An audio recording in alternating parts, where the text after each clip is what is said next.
किसी फ्रेंड की तरफ से एक क्वेश्चन था कि हैपन का अर्थ होना होता है, गेट का भी अर्थ होना होता है, ऑकर इसका अर्थ भी होना होता है और टेक प्लेस इसका भी अर्थ होना होता है।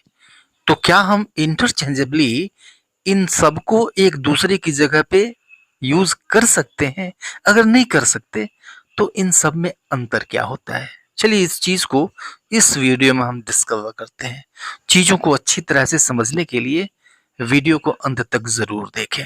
So let us start this video. एक सेंटेंस देखिए वीडियो शुरू होने से पहले कि हमें कहना है कि कल एक दुर्घटना हो गई। ये हमें कहना है, हो गई, कल एक दुर्घटना हो गई।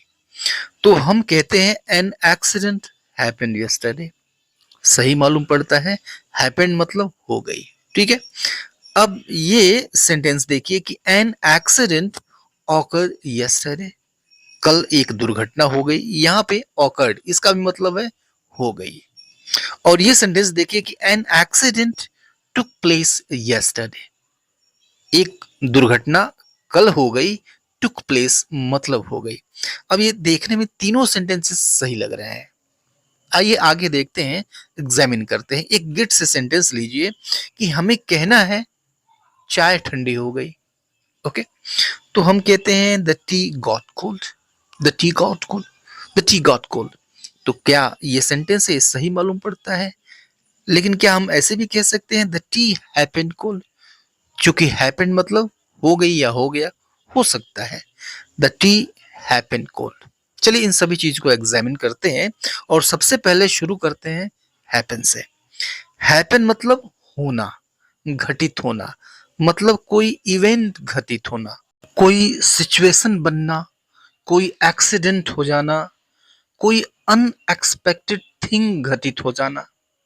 और ये चलता है एवरीडे इंग्लिश में, इनफॉर्मल इंग्लिश में चलता है, एवरीडे इंग्लिश में चलता है, न्यूट्रल है और नेचुरल है। और ये प्रायः अनएक्सपेक्टेड थिंग घटित होने की बात करता है। जैसे व्हाट हैपेंड मतलब क्या हुआ। हम कहते हैं एवरीडे इंग्लिश में व्हाट हैपेंड मतलब क्या हुआ, जो चीज हुई वो अनएक्सपेक्टेड थी। An accident happened yesterday. कल एक दुर्घटना हो गई। तो दुर्घटनाएं अनएक्सपेक्टेड ही होती हैं, अचानक होती हैं। स्ट्रेंज थिंग्स आर हैपनिंग, यानी अजीब चीजें घटित हो रही हैं, अजीब चीजें हो रही हैं, यानी अनएक्सपेक्टेड चीज है, अनपेक्षित चीज है। व्हाट विल हैपन नेक्स्ट, यानी आगे क्या होगा, ये भी नॉट श्योर, निश्चित नहीं है। तो कोई ऐसी चीज घटित होती है जो श्योर नहीं है, अनएक्सपेक्टेड है, उसके लिए हम हैपन यूज करते हैं। और इनफॉर्मल इंग्लिश में यूज किया जाता है, एवरीडे कन्वर्सेशन में बहुत कॉमन सी चीज है ये। दूसरा देखिए ओकर। ओकर इसका भी अर्थ होता है घटित होना, यानी कोई घटना घट जाना, किसी इवेंट के घटित होने की हम बात करते हैं।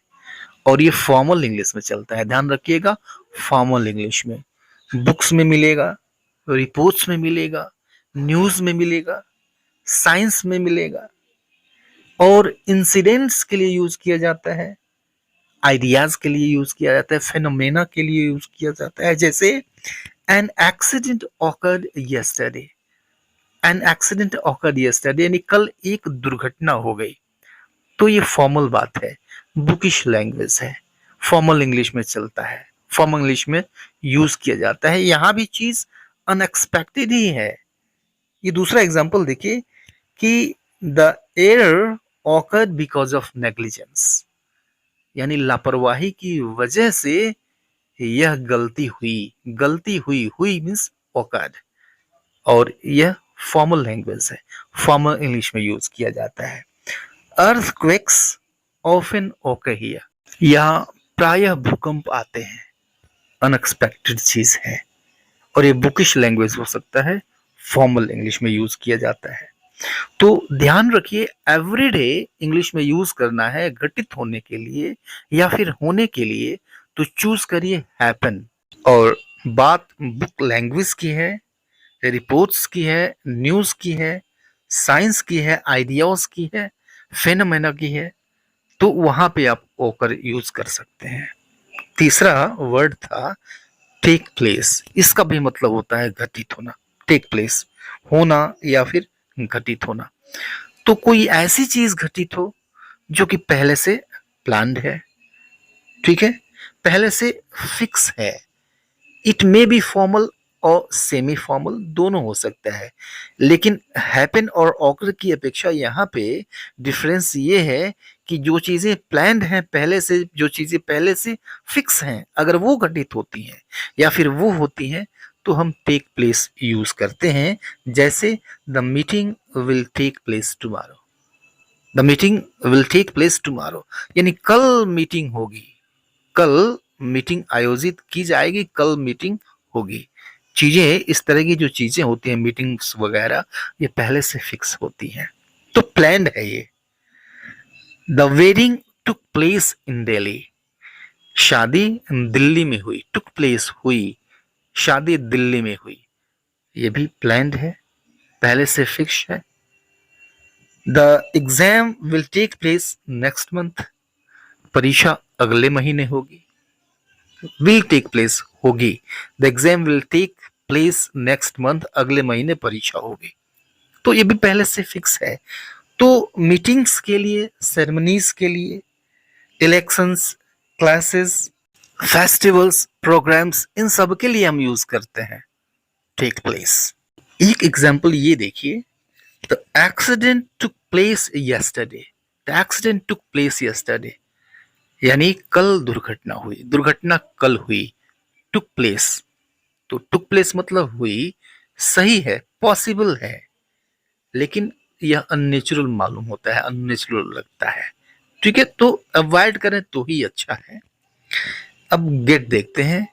अब देखिए ये जो गेट है इन सबसे अलग है। गेट से तो हम इसमें से किसी को हम रिप्लेस नहीं कर सकते हैं। गेट मतलब होना, होना होता है। अब प्रायः जब होना ये अर्थ देता है गेट, तो इसके ठीक बाद कोई एडजेक्टिव आ जाता है, प्रायः आ जाता है, ठीक है।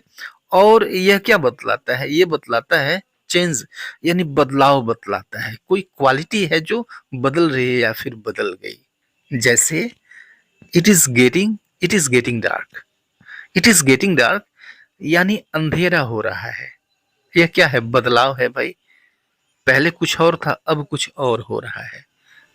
It is getting dark, it is happening dark ये गलत होगा, इट इज गेटिंग डार्क ये पूरी तरह से सही होगा। इस दूसरे सेंटेंस को देखिए, ही गॉट ओल्ड, यानी वह बूढ़ा हो गया, वह बूढ़ा हो गया। यह एज में बदलाव है, ये भी चेंज है, क्वालिटी, किसी चीज की क्वालिटी बदल रही है, पहले कुछ और था अब वो कुछ और हो गया।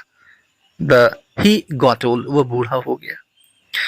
The T is getting cold, चाय ठंडी हो रही है, यानी चाय के गुण में, चाय की क्वालिटी में बदलाव हो रहा है। Something is changing into something, उसके एडजेक्टिव में, उसके विशेषण में, उसकी विशेषता में बदलाव हो रहा है। इस बात को सिर्फ गेट बताएगा, कोई और नहीं बताएगा। यहाँ पे जो भी वर्ड्स आए हैं वो सारे नहीं बताएंगे, यह सिर्फ गेट बताएगा। The T is getting cold, चाय ठंडी हो रही है। और यहाँ पर देखेंगे जब बदलने या फिर होने के अर्थ में हम यूज करते हैं गेट, तो प्रायः इसके बाद एडजेक्टिव आता है। तो आज के लिए इतना ही, मिलते हैं नेक्स्ट वीडियो में, तब तक के लिए goodbye and take care.